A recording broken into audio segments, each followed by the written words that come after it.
Hey everyone, today I'm going to be showing you how to make a healthy homemade chocolate that is not only sugar-free but also vegan friendly and has the added benefit of being good for your mouth health and also remineralizing teeth. So trust me guys, this chocolate recipe is not only delicious but it's also healthy for you. And I know in my experience after making these chocolates, they are gone the very same day. They need to be left in the fridge because they do melt at room temperature thanks to the coconut oil. You just place it in the freezer and it's ready in about 5 to 10 minutes. It's that easy to make. And also the great thing about it is that the ingredients are easy to find. You can use refined coconut oil that will have less of that coconut taste. Although I find that when I mix the other ingredients in with the raw cocoa, you can't really taste it, at least that's what I think. So I still use the raw one.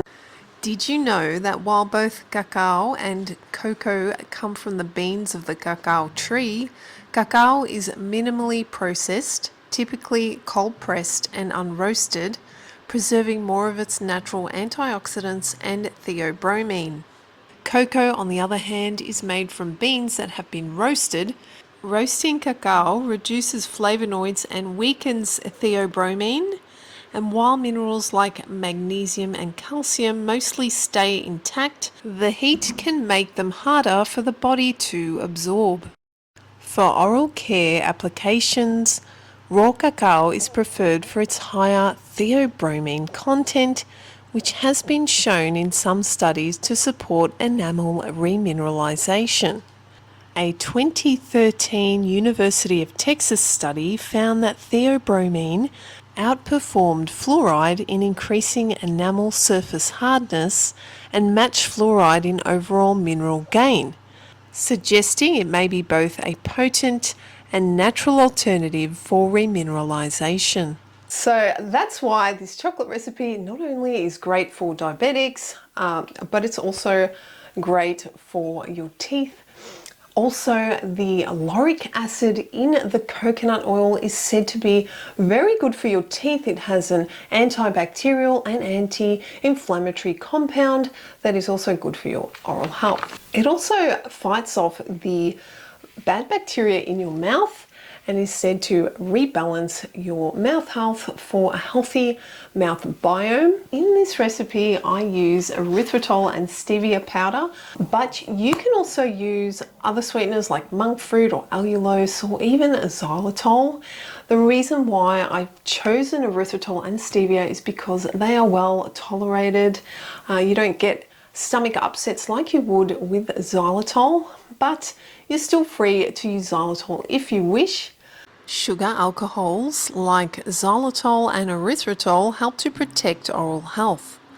Xylitol reduces cavity-causing bacteria and supports enamel repair. Erythritol helps to prevent plaque and keeps the mouth's bacteria in balance. If you're concerned about erythritol and the studies that have come out recently informing us about its possible risk of inducing blood clots and also heart attacks, then I suggest that you watch my informational video here. I'll leave a link to be more informed and make your own decision whether you want to keep using erythritol. There are studies that have been done with erythritol as well that show benefits for oral health. Welcome to Spirit Being Life. My name is Helen and my goal is to help you thrive, to be your best and healthiest self and live a spiritually inspired life. If you like this video, like and subscribe for more recipes, informative and uplifting content, or leave a comment below and say hello. Did you like this recipe or tried other variations? Let me know how it went. These are the ingredients you will need. If you are against using erythritol sweeteners, then another great substitute would be allulose, which has not been linked to systematic concerns.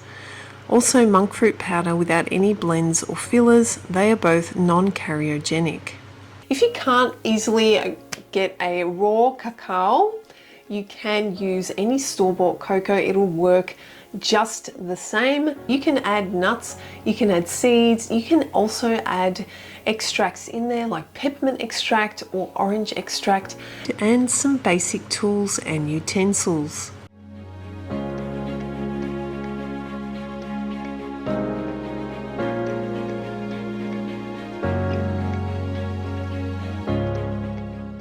Then I use stevia and erythritol sweetener, and I use this because I find it's a very good sweetener to replace sugar, and it's so much more tolerated than xylitol.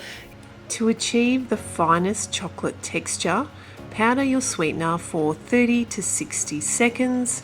Keep in mind that this chocolate won't be ultra smooth like store-bought varieties.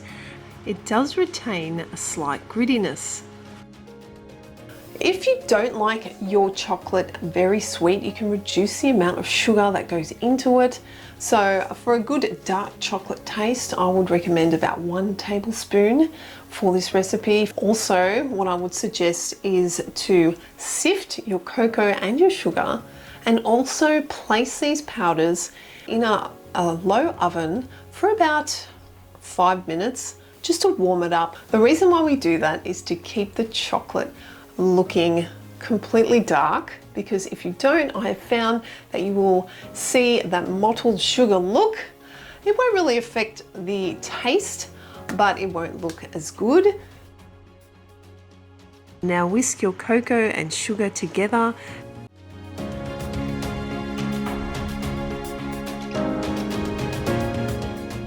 And then pour your melted coconut oil into the powders.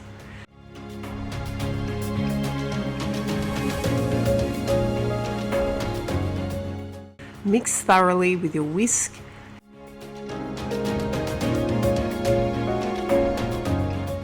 And then pour into your silicone molds.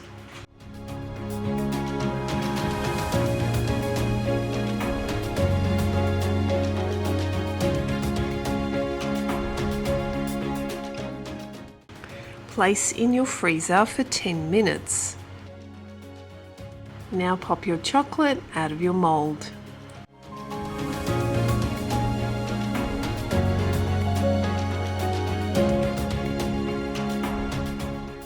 For the next variation, I will be making a sunflower seed and desiccated coconut version. I prepare the chocolate just like I did in the first recipe.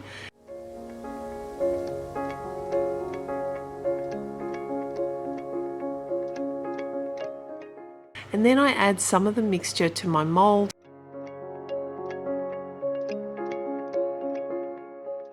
And then sprinkle some sunflower seeds and desiccated coconut. And then I add the rest of the chocolate mixture. Now place your mold in the freezer for about 10 minutes. Now pop your chocolate out of your mold.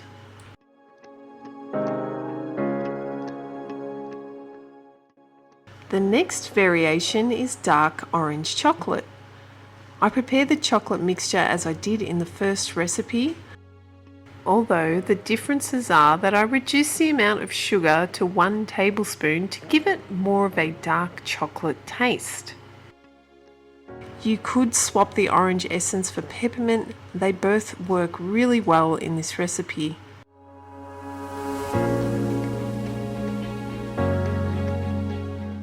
Now place your mold in the freezer for about 10 minutes. Now pop your chocolate out of your mold.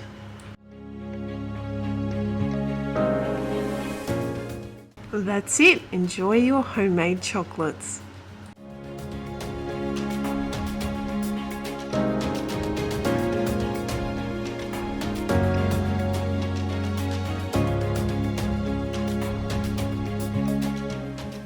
I hope that you enjoyed this recipe and that you go out and that you make it for yourself and see what I mean. It is so delicious. I find I don't really need to buy any store-bought chocolate, especially since they can have unwanted ingredients and chemicals in there that aren't really good for you. In this recipe, it is so versatile. You know that each ingredient that goes into it is healthy for you. Let me know if you do try it, what additions did you put into your chocolate, and what do you find works for you? let me know in the comments below. But for now, I'm going to say bye and I'll see you guys in the next video. Have an awesome day.